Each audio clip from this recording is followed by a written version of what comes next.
Working okay. Hello. Okay, update number 4 on my sketchbook challenge. You'll notice I have some new duct tape on my cover. The cover's a little bit flimsy, so I decided just to try to jazz it up a little. Some little kitty duct tape. And let's see, so we'll start with, okay, that was the last one. So this was my original idea for, there was a challenge. Dina Tollefson had a challenge last month for the sky is the limit. I mean, whatever you painted or drew had to have a sky in it. So this is my first idea. And it was like a giant cat, sky in the background, you know, buildings, looking down on like people on a beach or something. And I was really, you know, psyched to do this. And then I kind of just didn't feel like doing it. I don't know.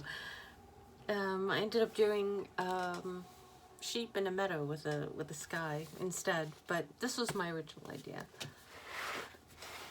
All right, let's get back to double page. Okay.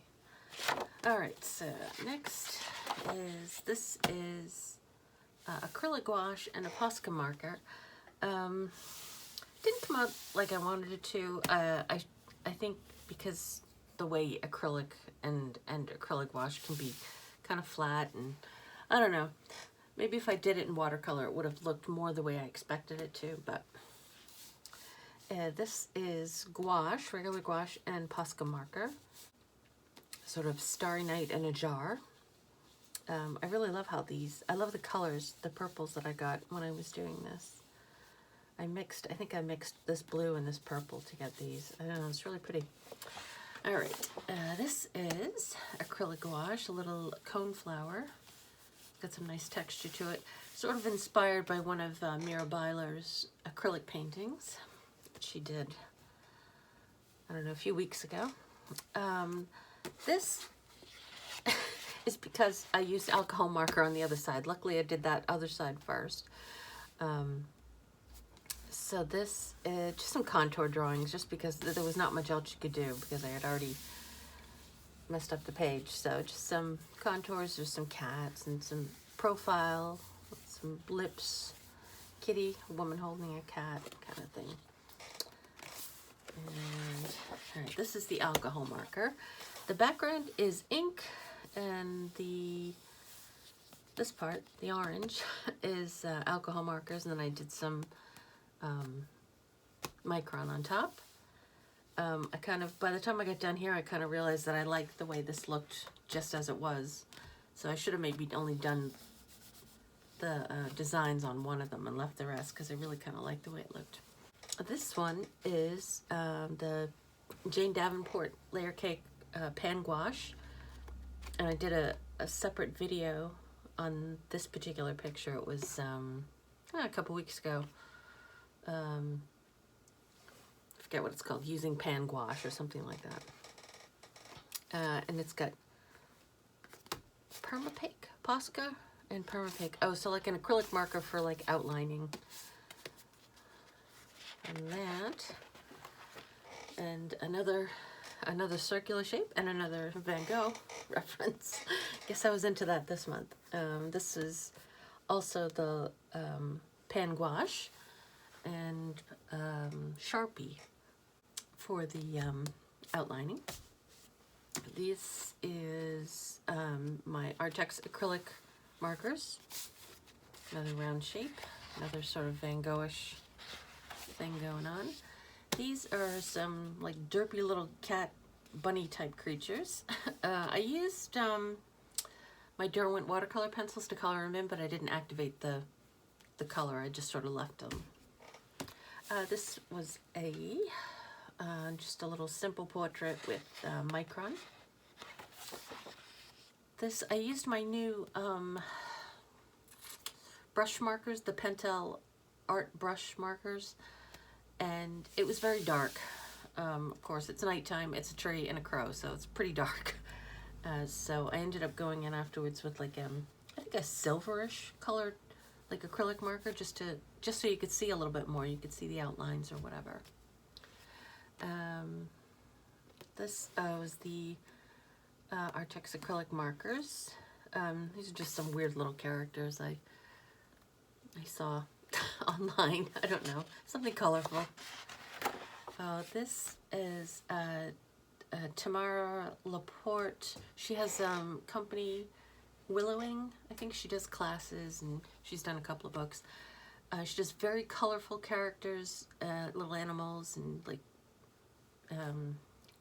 people, fairy tale characters, stuff like that. Very cute. And I just saw this recently. I think this is one of the newer releases. And I just I didn't take the class, I just kind of looked at it and copied it, but I love the brightness, the bright yellow, orange, pink color. And I used, what did I say? Oh, this was layer cakes also with some of the brush pens again, the new Pentel art marker brushes. And this was, oh, my Derwent line makers, but I used the colored ones. I don't have too many. I don't think they have that many colors, just basic, you know, red, yellow, blue, green, orange maybe. So I just used those to do a different cone flower, sort of similar to the other one I did. And this was sort of, I do a lot of games on my iPad that are like pixel related, and this was one of the pixel puzzle faces that came up, and it just was really creepy looking. It's not just creepy, it was creepier in the original photo I was working from, but I don't know, I just wanted to do it. It was just kind of weird. So this is my Pitt pens, which I think they're water-based, maybe. I don't know. And liquid watercolor was the skin color. This came from a book I borrowed from the library about drawing with ink, and I just really liked the picture, so I just kind of did my own version of it. These two were both from the little stickers I got from Temu. I just thought that would be an easy kind of day. If I didn't know what I wanted to draw, I could just slap a sticker down and just copy. Not exactly, but you know, do my own version, but maybe copy the position that they're standing in or walking, and kind of what they're wearing. So I went a little bit too dark on the, I like to do like a watered down ink wash over a pencil drawing so it doesn't smudge. But I was too heavy. I went to do this one first, and I went a little too heavy on it. So it erased most of the pencil, so I had to go over it again with micron just so you could see it. But this one is okay. It was lighter. So that. This one is acrylic wash, and didn't come out as well as I wanted. I wanted it to be, what are the other ones I did? These, because I did these with the acrylic wash, and I really liked how they came out. I used a pen here instead of like a paintbrush and pen and gouache, so I think it might have come out better that way. Also, I should have done more shadowing. I tried. Oh well. This was a little owl I did in ink. I'm not sure. I think I used brush pens. I don't even know how I did this. It was a while ago.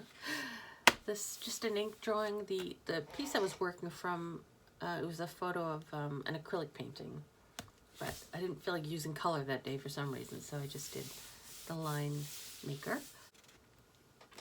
This is Acrylic Wash, just a little kitty wearing a scarf. This was originally just a watercolor pencil, like I usually use, and sketched it out, and it looked pretty good. I really liked it. And then I took some water to erase the lines that I didn't want there, and the water I used was not clean water, so it ended up getting kind of dirty looking. So I was like, oh, I don't really like it as much. So then I decided to do it over in micron, and it just doesn't look the way it did. It was better before I added the micron, but oh well. This is another one of those sticker deals. I put a little sticker in and I did my version of her. Oh, this is a creepy one. This is Acrylic Gouache. Just a creepy old clown, scary, creepy face. I don't know, I like horror movies and stuff, so that was just in the mood for that that day. And the next day, apparently, too, because this is sort of a creepy version of Girl with the Pearl Earring.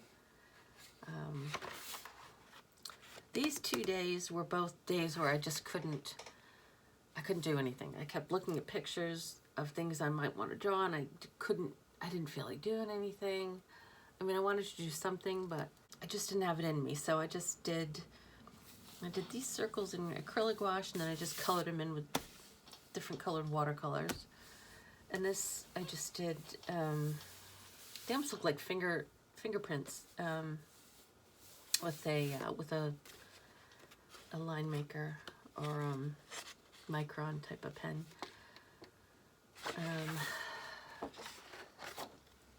This is I have a lot of animals, birds in my yard, and the catbirds just came back. They come back around this time of year, so I started a little tradition where I sing to them when I see them. I don't know if you remember the show Cat Dog. Cat dog, cat dog. I sing that to them, but I sing catbird instead. Catbird, catbird. So you a cat with a bird head and a bird with a cat head, because I was just trying to amuse myself that day. So this is the ink brush pens again. This was ink brush pens, I believe. Yes. And, oh, this was originally cross-stitch patterns for cute little cats, but I just find, and I do like, I like needlework and stuff, but it's just so much quicker to paint it or draw it, so that's generally why I do that. I had a little spillage here. The pen ended up leaking and had ink all over my hands, but it dripped all over here, and I had to kind of extend his little head and make his eyes a little squinty, but it's not too bad. I really like that pen, but it's almost out of ink anyway. Once it's done, but that was kind of annoying. I hate that. I'm almost done with it, and it just decides to die on me. This was just like a Zentangly kind of day. This was the day Murphy was at the vet. He was having his teeth cleaned, so he was there for most of the day. And I was nervous because he was under anesthesia, and I missed him because he's usually with me, you know, by my side day and night. So I was kind of like, I couldn't focus, so I wanted to do something, just sort of something that would kind of meditate and calm me down. So I just did that. He's fine. He's sleeping under, oh no, he's up in his little tree right now. He's got nice clean teeth now. This is a little bunny I did, just with like a micron. And last two, these are both the Artex acrylic markers, which I'm in love with. I just love how it's just like painting, except it's not as messy. They're just so vibrant, and they're so neat because it stays a little, it doesn't immediately dry as soon as you put it down, so you can blend it a little. And it's, I love how this came out. I love how they both came out. And so some like poppy type of things and this creepy old pumpkin head. But yeah, so those are both the Artex acrylic markers. And that is the end. That is the last for this update. And I hope you enjoyed that. I move the camera up so that you can see the entire book at once. Usually I have to keep moving it back and forth. So anyway, thank you for watching, and hope I'll see you next time.